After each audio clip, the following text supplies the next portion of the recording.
Hi everyone, this is Kate Motaung from 5minutefriday.com, and today I'm here with Shawn Smucker. Welcome, Shawn. Hi, thanks for having me, Kate. Thanks for being here. So we are on chapter 12 of the Influence series. Excuse me, this is chapter 10 of 12. And today we're talking about the chapter on networking. We're discussing this book here called Influence, Building a Platform that Elevates Jesus, Not Me. So if you've missed any of the videos so far in the series and would like to catch up on interviews, you can find those at 5minutefriday.com/influence series. So as I mentioned, today we're on chapter 10, which is network. And I am very excited, Shawn, that you agreed to do this. So I appreciate you being here. This is great. Yeah, thank you so much. Can you start off by telling us a bit about you and your work? Yeah, sure. I make a living co-writing and ghostwriting, which I've done for about 10 years now.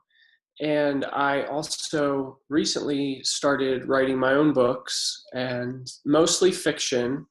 I started with 2 young adult novels and also wrote a nonfiction book called Once We Were Strangers. So that's kind of what I've been up to.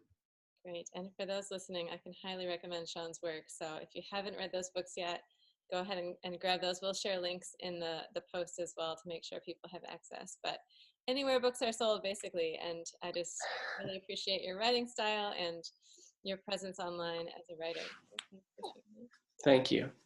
So Shawn, as we're talking about networking, we both know that the writing life can often become a rather solitary endeavor when you're sitting alone in front of your computer.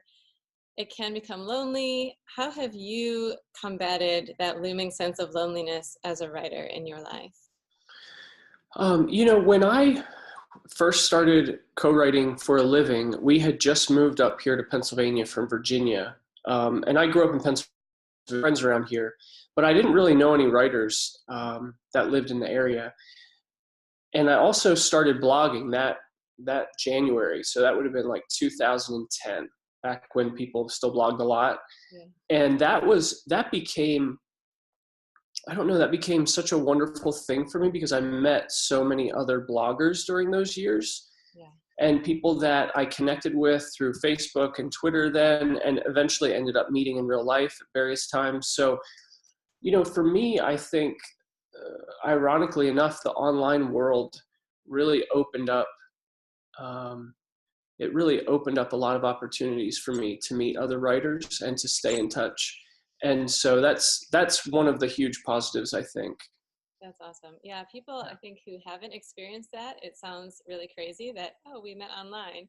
And it sounds a little bit shady, but I've been blessed as well. And I mean, that's how I met you first. And now we've since been able to meet in person at a couple different conferences. So Yeah. it's true that the internet just opens up so many opportunities. Yeah, I'm pretty critical of social media a lot of times, and am currently taking a little break from it. But as I think back over the last 10 years, I honestly have no idea where I would be without the friendships that I made online, and the contributions that those friends have made into my life personally and professionally. It's pretty incredible. So speaking of that, how has God used someone else in your life to help open doors for you or perhaps advance your writing career? Yeah, I was speaking with a friend of mine, Tim, one day, and he was just talking about his literary agent and how his agent had really helped him to find more co-writing projects. And at the time, I was a little low, and things were kind of a roller coaster as far as getting work. And so I took his advice to heart and sent an email to, I don't know, maybe 7 or 8 of my writer friends who I knew had an agent, because at that time I didn't have one. Just saying, hey, look, I'm looking for an agent, not necessarily for my own work, but just someone who I can connect with, who could, maybe help me find more co-writing work. And so one of my friends, Sarah May, forwarded that on to her agent, and I ended up signing with them.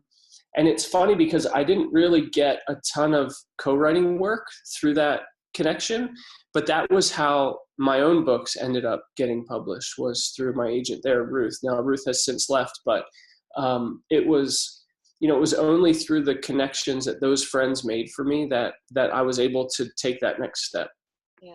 Oh, that's amazing. Thanks for sharing that. I'm sure Yeah, there are people listening who are even afraid to send that first email to some friends and say, hey, I'm looking for this. It can feel a bit awkward at times, or maybe you're nervous that nobody will respond at all. So that's encouraging to hear that even when you had one intention, that God used it for a different direction to open. exactly.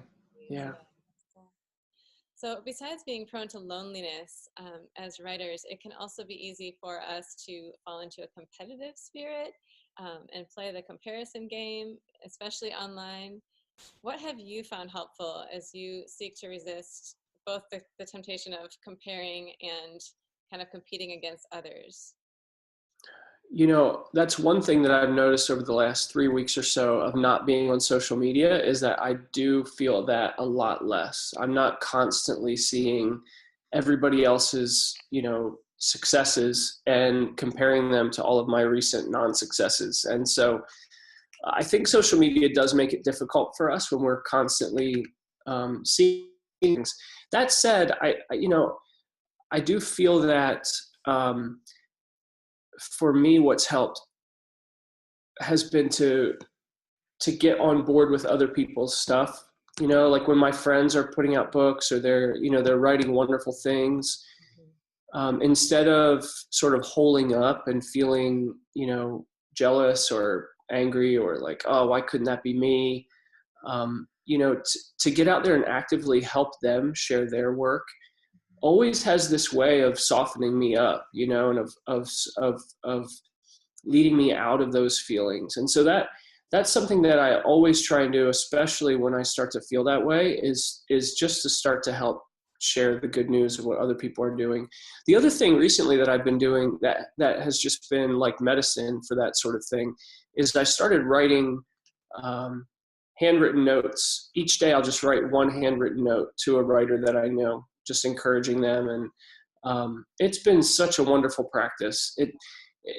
It's not that people write back very often, but it just feels good to take literally 5 or 6 minutes. It's not much time, but to take that time and really think about that person and try to encourage them in some way. And so that's been a really nice practice that I started at the beginning of this year.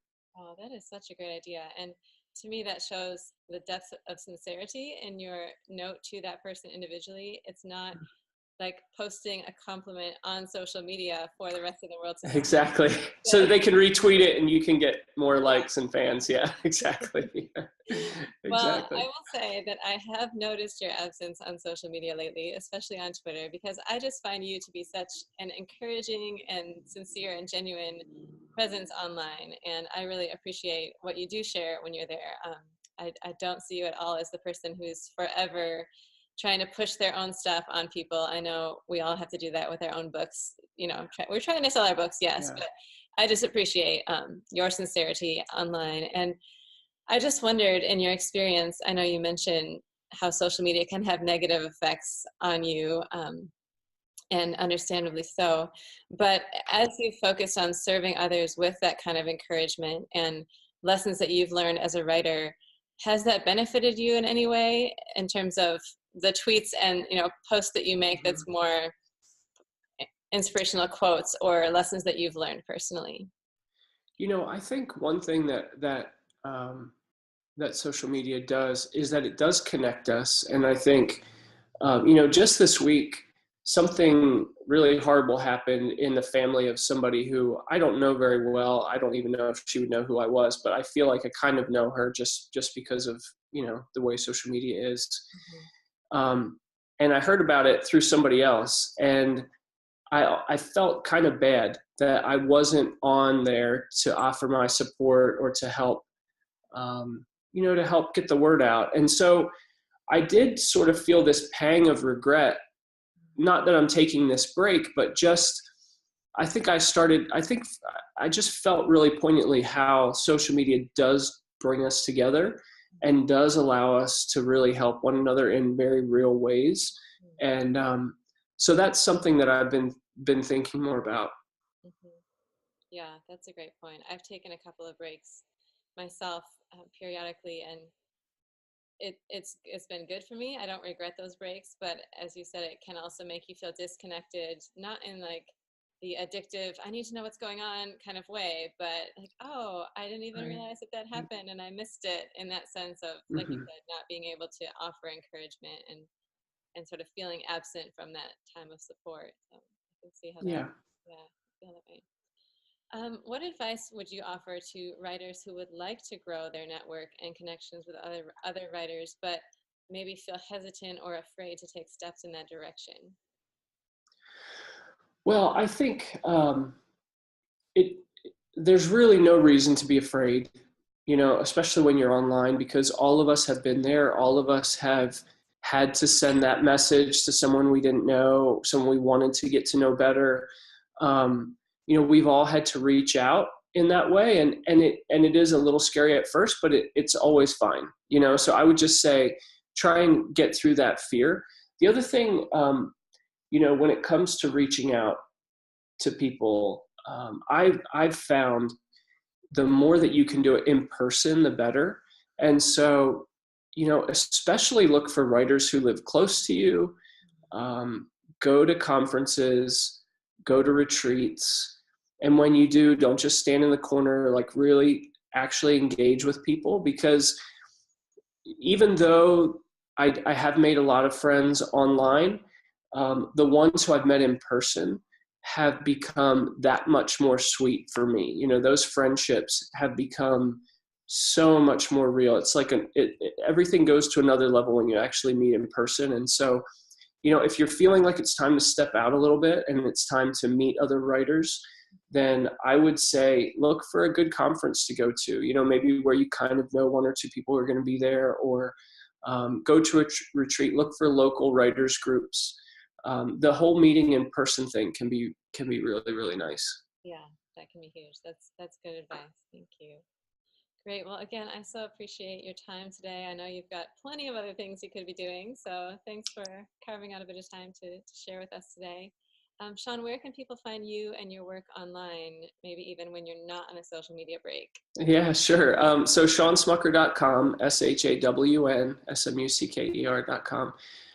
That's all my books are there, and I still blog every once in a while, and then links to everything else that I've got going on is over there as well. So Great, thank you. And for those listening, I would recommend subscribing to Shawn's email list too, because I tell you, there have been a few times now where whatever you sent out that landed in my inbox was such a timely word that I needed that day. So I appreciate thank you so much. too, because even as I read it, I'm thinking, how does he have time even to write this when he's busy with books and family and other things? But it's been very timely encouragement for me. So thank you. Thank you. Thanks so much, Kate. Great.